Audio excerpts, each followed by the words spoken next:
In business, the federal government has incurred 950 billion naira new domestic borrowing between January 2022 and March 11, 2022. Well, that's according to the Debt Management Office. Director General of the DMO, Mrs. Patient Uniha, made this known, where she explained that the new borrowing includes funding for multilateral and bilateral sources, the international capital market, and the $3.35 billion special drawing rights allocated to the International Monetary Fund to the CBN. She noted that the federal government still plans to borrow an additional 1.6 trillion naira, while the 2022 debt target for domestic borrowing is 2.57 trillion naira. In total, the federal government plans to add 6.3 trillion naira new debts to the current debt stock, which will push the country's total debt to 45.86 trillion naira by December 2022. The value of manufactured goods trade deficit has grown to 27.3 trillion naira. That's in 2 years. Well, that's according to latest data from the National Bureau of Statistics. The NBS, in its foreign trade in goods statistics for the 4 quarters of 2020 and 2021, disclosed that manufactured imports rose from 12.71 trillion in 2020 to 16.73 trillion in 2021. While exports rose from 960.7 billion naira in 2020 to 1.15 trillion naira in 2021.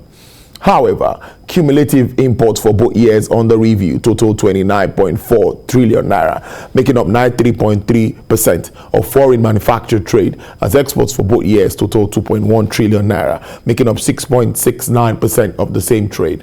The report also shows that used vehicles, motorcycles, and machines for reception, conversion, and transmission or regeneration of voice images drove imports in the year under review.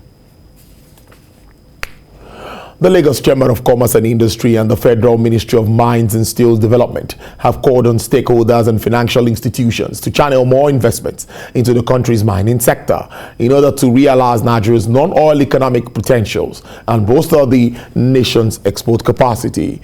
Speaking at the Mining and Solid Minerals Conference put together by the Mining and Solid Mineral Groups of the Lagos Chamber of Commerce and Industry in Lagos, with theme Solid Minerals, the Foreign Exchange Game Changer, Minister of Mines and Steel Development, Mr. Olamileko Adegbite, explains that the mining sector has been neglected in the conversation regarding the need to reduce Nigeria's dependence on oil and gas.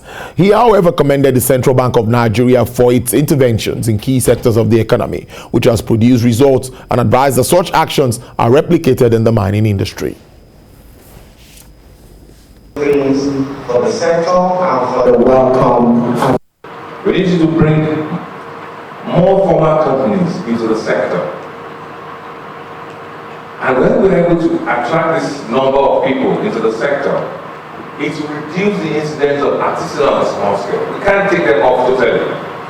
I always say artisanals and small scale miners, they are fulfilling a purpose. Because without what they're doing, most of them will be involved in criminality.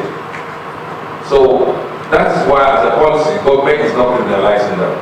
But we need to rein their activity, bring them under control of structured companies, which is what the few companies are doing in Nigeria now.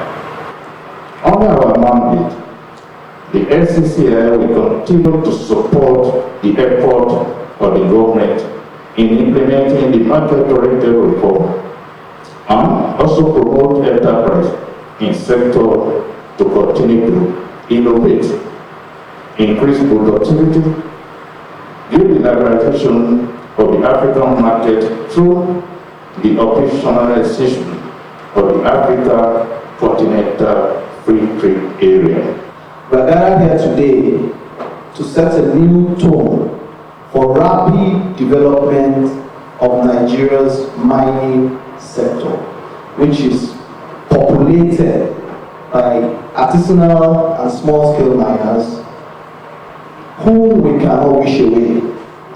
And so we have come with innovative ways of ensuring the government wins in terms of plugging leakages, the companies win in terms of growth, and the entire Nigerian employment space benefits from job creation.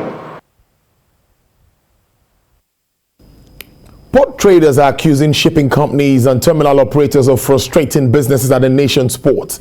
They allege that service providers are exploiting the system and escalating cost of doing business. Ifunaya Eze has the report.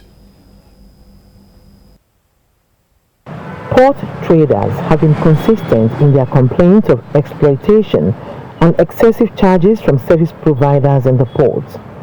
The issues often highlighted include the depletion of container deposit refunds, undue debts on equipment detention, absence of holding bays for empty containers, among other inefficient practices that tend to hike the cost of doing business in the ports.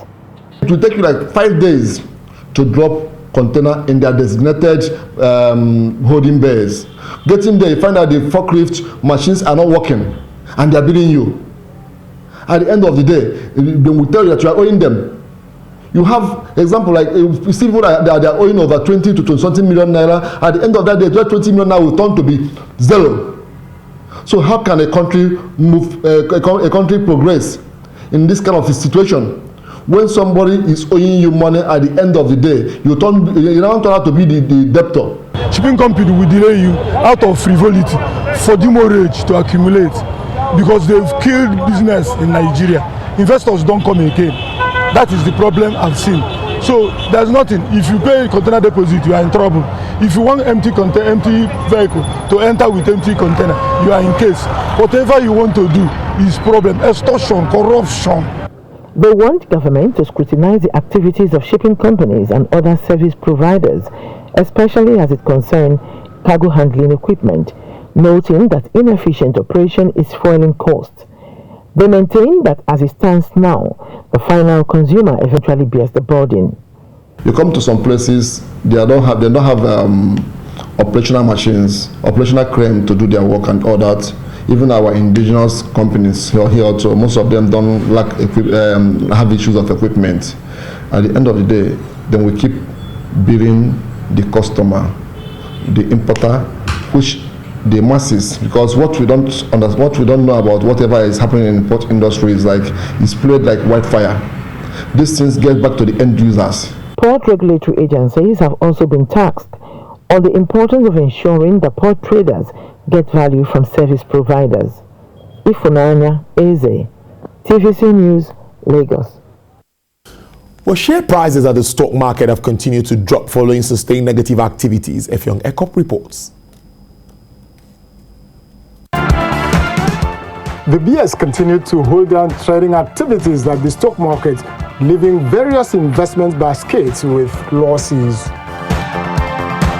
The low trade patterns followed intense profit-taking by investors as incentives for stock picks seemed to dry up in market sectors. It was motor company RT Briscoe that took the heaviest loss of 10%, followed by Beja Paint in the manufacturing sector. Other big losers included Ikeja Hotels, Champion Breweries, and USC Property Development Company. The negative conditions brought down the market index by 0.09%, stressing losses on investments. On the opposite windows were trade gainers, which included Guinness, Livestock Feed, and many insurance firms. The volume of shares traded stayed average at 213 million units, worth 2.67 billion naira. Effiong Ekop, TVC News, Lagos.